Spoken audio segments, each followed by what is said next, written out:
Hello, everyone's Forest Focus. Nottingham Forest are in desperate need of Christmas cheer after the 3-2 defeat for Bournemouth was a real painful one for us all to take. It gets no easier though, a trip to St James's Park to take on Newcastle United on Boxing Day. Can the Reds recover, or will it be more misery over the festive season? Joining me to discuss all that is Chris Aylmer from the Forest All Over podcast.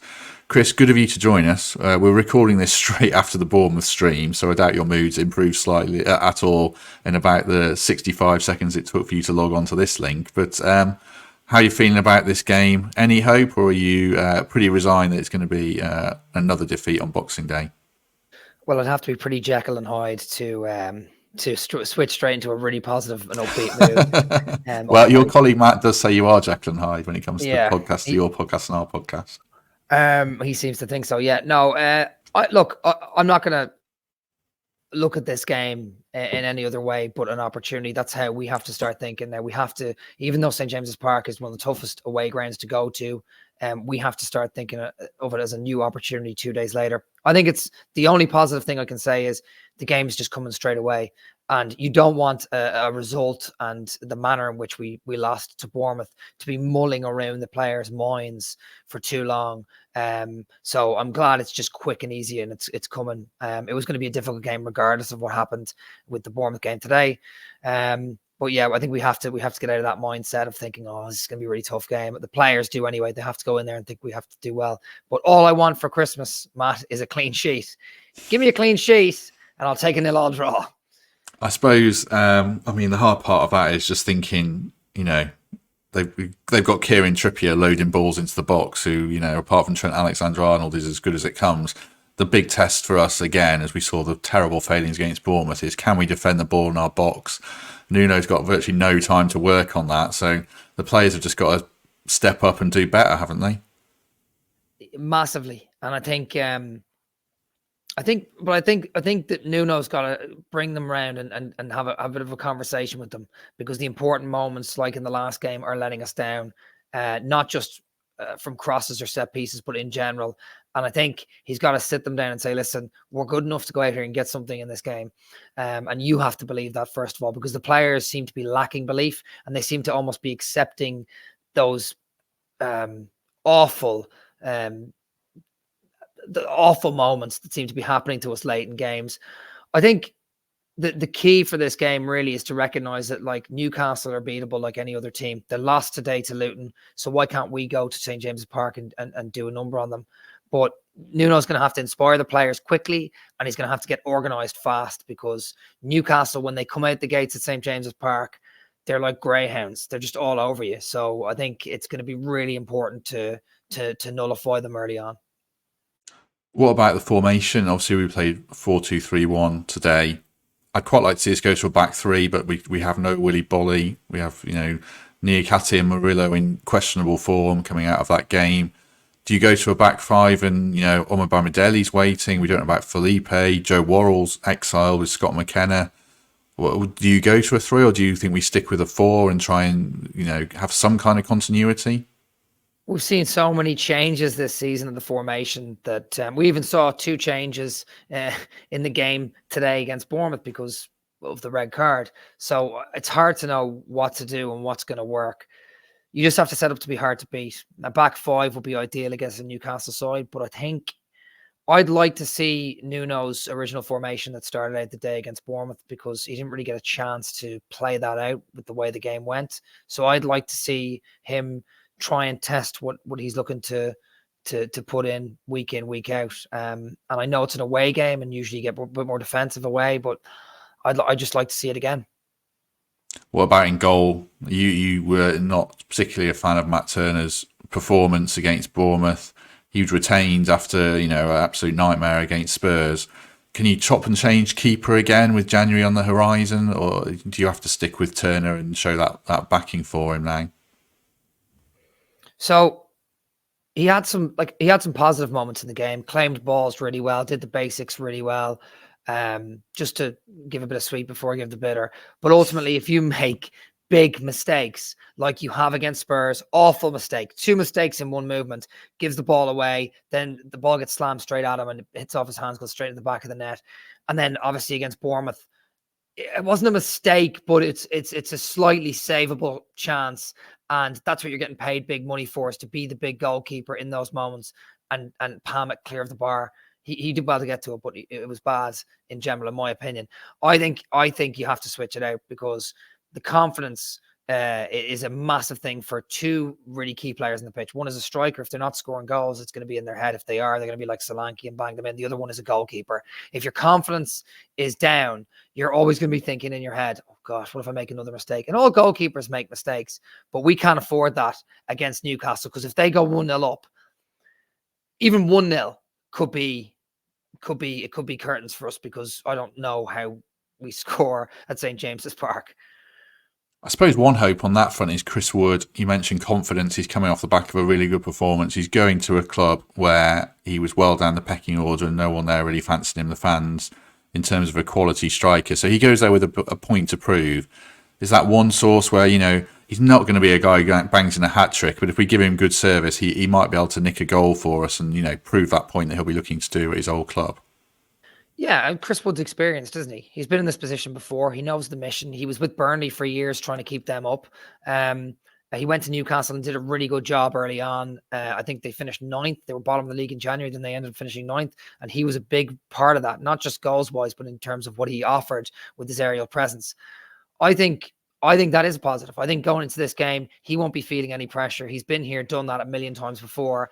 He'll probably be looking forward to going back to St. James's Park just to see some old faces. But I think it is positive. I think he's done well this season, Chris Wood, and he hasn't always had the minutes either.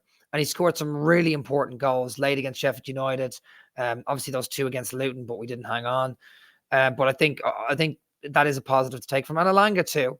Elanga as well, because despite us all claiming he doesn't have a finished product most of the time in the game, he scored 4 goals so far this season, which is more than all the Man United forwards combined.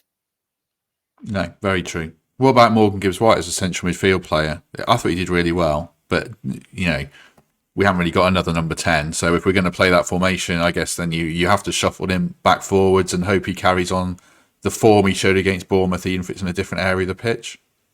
Yeah, I like seeing him deep. I like seeing Morgan Gibbs-White drop back in, pick up the ball. We need a technically proficient player in there. I know Mangala is great in sort of the 6/8 role, but I think it's good to see him drop deep a little bit, and I want to see what Nuno has in store for him, because he's been playing out wide right most of the season.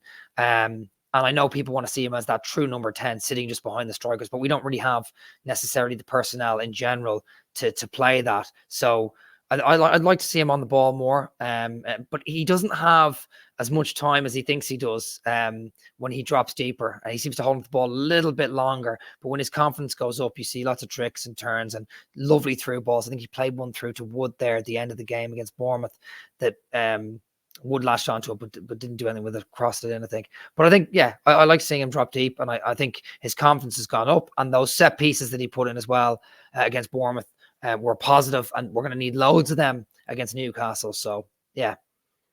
What about Divock Origi? Unfortunately, the sacrifice player after Bolly went off. Callum Hudson-Odoi got half a match coming on at the break and did pretty well, I thought. There's that kind of right-wing role is up for grabs potentially. Is it a bit harsh on Origi to leave him out, or would you go with Hudson-Odoi if we do play with a right winger in a 4-2-3-1 or 4-3-3? No, I don't think it's harsh on Origi at all. Origi's been in and out of the team most of the season.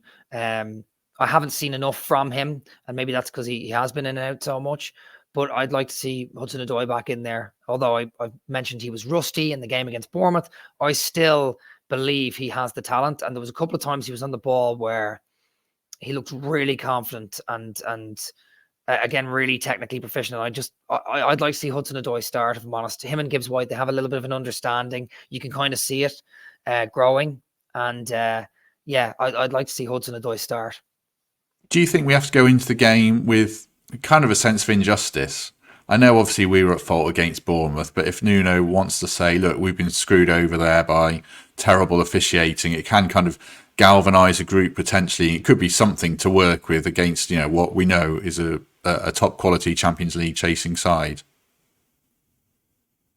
Yeah, I think we do. And I think maybe that's that's the angle for him to take with the players, as if to say, you are a good group, you deserved something from the game against Bournemouth, and it's not your fault. To quote Goodwill Hunting, it's not their fault that they ended up losing 3-2 late. I mean, it is a couple of the players' fault, but overall the game was killed. The last game against Bournemouth was killed by a red card, and I think maybe that's the angle to take. Maybe tell them, listen, Newcastle are going to expect to come in and pick up a nice easy 3 points and roll you over, and maybe get them a little bit angry and say, let's get stuck into these guys. They've been playing a load of games, from Europe to the League Cup to the league. They've been playing loads of games. They're tired. They can't look too far ahead because they always have another game coming. Maybe that's the angle to take. Just get, I think, high energy and get stuck in early. The first 30 minutes, just hit them where it hurts and really go after them. And that could be Newcastle's one downfall, other than their depleted team, is the fact they've been playing a lot of games and they haven't had time to catch up. And that's what you saw against Luton. They lost, obviously, 1-0. So, yeah. Yeah, I mean, normally in these games, I would say do a Sheffield United or Villa and go back and sit in, which is our default setting. But I do agree with you on this occasion. I think if we try and defend for 90 minutes, Trippier's going to cross one in and, Wilson's going to head it in or something eventually. Because Newcastle specifically have played so many games and they're so tired, I wouldn't at all be against just having a pop at them, really. This is one where I don't give us too much hope of getting anything. So go out there and have a go, get on the front foot, try and set us up for the Man United game. And just lastly, before we go, do we wait and just see what happens with Luton and Sheffield United that could put us in the bottom three, or do we just totally cast that aside and think, right, we've played by then 19 games and we've got 19 games left to drag ourselves out of the hole that we're in? Forget them. Forget Luton. Forget Sheffield United. Forget Burnley. Forget Everton. Forget them all. We can only take ourselves out of this.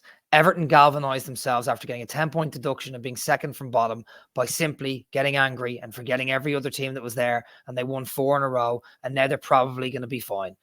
We need to do the same thing. We need to forget those teams and focus on ourselves, and points aren't going to be enough. A draw against Bournemouth, believe it or not, it would have been mentally quite good for us, but it wouldn't have been enough. We need wins. And we have to start believing that we can go and do that. We did it against Chelsea earlier on in the season when we weren't expected to get anything. We can do it again against Newcastle. We can do it again against Man United. I think we need to forget those teams and start thinking about ourselves and focusing on what we can do. Because you could win 1 game in 3 and lose the other 2, or you could draw 2 out of the 3 and you still come out with less points. We need to go for it. Right, we'll leave it there with Chris because I've kept him for long enough with his. No, it was a really good speech. Don't worry, I should have given you more of a tribute for that. But I was just thinking, I've kept you for ages on a Saturday night, and your missus is probably like, "What is going on? Where is he?" So no, you've done me a big turn. We're gonna let Chris go. I spoke to a Newcastle fan who's basically a mate of mine who I used to work and play five-a-side with. I spoke to him called Rob Smyth for about 10 minutes to get a take on Newcastle. Recorded before today's games, but I think pretty much all the points stand up to give us a take on what's gone right and what's certainly gone wrong for them this season. So thanks to Chris. We'll hear from Rob now, and then I'll see you on the other side, and then I will just wish you all a very Merry Christmas. Take care. Thanks for our sponsors, the Trent Navigation. If you can't get to the game today, if you didn't get a ticket at St James's Park and you do want to catch the game, then get down to Nav. You can watch it on the big screen and hopefully drown any disappointments from the Bournemouth game if there's any left. But do get down to Nav. As ever, we appreciate the support. And as I say, you can watch Newcastle versus Forest on the big screen at the Navigation on Meadow Lane. Thank you very much. Tell us a bit about Newcastle this season. More home versus away. I know they've struggled away, but at home, are they an absolute unstoppable force whenever you watch them? Well, I wouldn't want to say that because knowing that then we'll immediately lose the next game. But yeah, it's been a really odd season for Newcastle after a great success of last year. It's just been a bit up and down. The away record, bar a ridiculous 8-0 win at Sheffield United, sorry. It's then been followed up with really patchy results, the odd win, the odd draw here. And I think a lot of it is because of expectations have probably flattened out a bit after an amazing season last year. Fatigue has caught up with the players, potentially perhaps not enough recruitment or the right recruitment. And then also the fact is just they've had a really hard run of games. So at home, St James's Park is a different proposition, a really strong fortress, but away, it's almost been a toss of a coin. You just really don't know what you're going to get, and that's whether what team is going to be put out there due to injuries and suspensions, but also then in terms of performance, which is something last season that wasn't an issue. They were so perfect almost across the entire season to get that 4th place finish into the Champions League, and it's just almost as if they were overachieving last season, and potentially they've plateaued into what is the normal level of where they should be this year. I think last season 4th was a miracle, and they potentially should have between somewhere like 7th or 10th to finish, and this season was potentially going to be 6th or 8th. But because that's been accelerated, so have expectations, and now perhaps actually we're returning a bit more to the mean. So it's a bit Jekyll and Hyde at the minute, but I think which is in a way good for Newcastle, because I think opponents have no idea who they're going to face from a team point of view, but also what kind of performance. One week they can be blowing Chelsea away 4-1 at home, and then struggling away when they face them in the Carabao Cup. So a bit of a mixed bag really, but following years of underperformance and underinvestment, you can't really complain from a Newcastle point of view. No, I guess not. Are we playing them at the wrong time to an extent? I know Sven Botman's coming back. Kieran Trippier's had his break, although he looks like he's in horrific form. Dan Burns back. Maybe when we play them, Cher and Joe Linton might be around. From a Forest point of view, it would have been better if we played them 2 or 3 weeks ago rather than on Boxing Day. Yeah, I think if in terms of the running order, a couple of weeks ago would have been the perfect timing, because that's when they were at the peak of injury. They had an almost first team 11 out. And still, by the time they play Forest, there's still going to be 6 or 7 out, and key players, not just fringe players. And there almost seems to be a cycle as well. We get 2 or 1 back and 1 or 2 go off injured. But some of the key figures, like you say, Botman's had a couple of games in him now and returning to the back 4. Trippier is in horrendous form and having a really bad patch, but I still think Eddie Howe will persevere with him because he's such a leader on the pitch and hopefully will play through these problems. So, but then on the flip side, I think for Newcastle, the worry is that obviously with Nuno coming in at Forest, it potentially is also that new manager bounce. And so that can also, I think it will be a really good game. I think it's one that's really, teed up well for that kind of festive fixture. And I think we'll have some good players coming back. There'll be a really sense of enthusiasm, hopefully, from your end in terms of Nuno coming in and what that might do. So I think it'll be a good game. And I think there'll be goals in it. I think it's got a draw written all over it for me. I think it's going to be like a 2-2. But yes, it probably would have been better to play them a couple of weeks ago. But like I said before, you don't know which side of Jekyll or Hyde you're going to get at the minute. Forest will be hoping for Hyde and we'll be hoping for Jekyll, but who knows? I take 2-2 now, definitely. Who should we be looking out for Newcastle? Obviously, Bruno Guimaraes is great, but I see Anthony Gordon's in my FPL team and he's worked wonders this year, especially at home. He looks like a much better player. Is it him? Is it someone else that could be the biggest danger to Forest?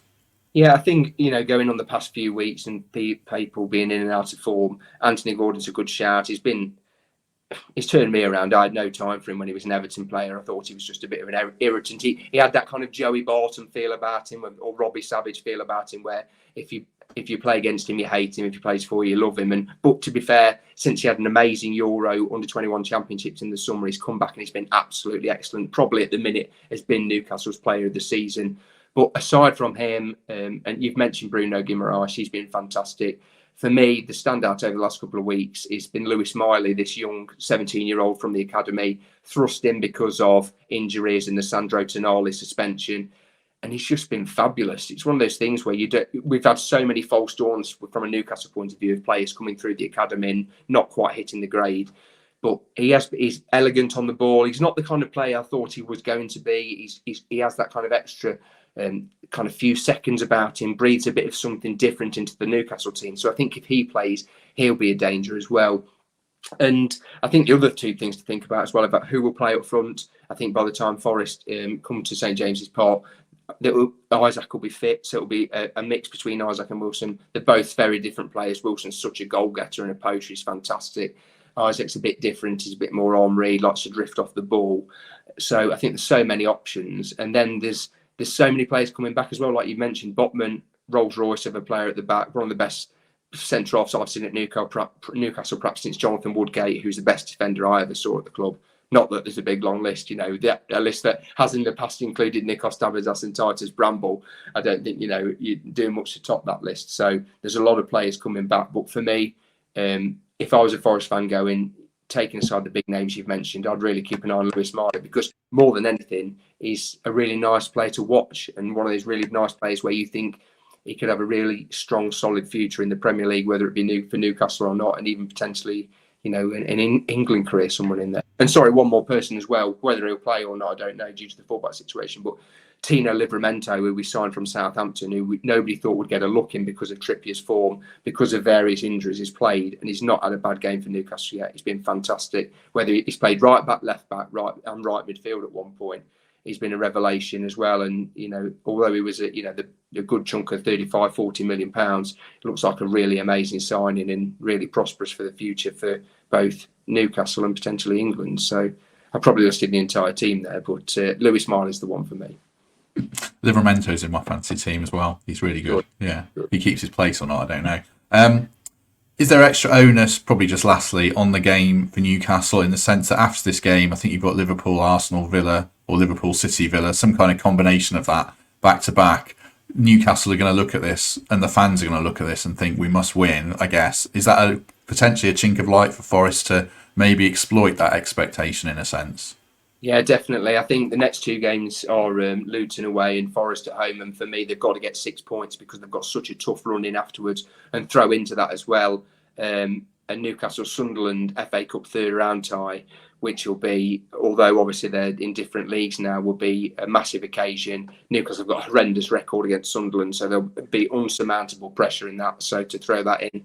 And for me, they've got to get some points on the board in the next two games because of that run going into January. They can't afford to lose any more pace on the top four now. Villa are doing an amazing job, similar to what we did last year, I think, in performance-wise and consistency. We need to try and almost hopefully use the exits from Europe and the Carabao Cup, as bad as they were, as almost kind of stopping point. And it's using the old cliche, but to say the new season starts now, let's get some points on the board, strike anew, potentially add a few additions in January and go on from there. But I do think that they, on the face of it, many would have said, "Oh, these are two easy fixtures." But Luton away after the Tom Lock era, there'll be a lot of emotion in that game for the Luton side, and the Forest game. The Forest game obviously will come at a time, festive season, which can always bring up some funny results, but also the Nuno bounce. So I think that is definitely a consideration for Forest, but also as well, despite players coming back, they are still beset by injuries. So it's not that full strength Newcastle that can go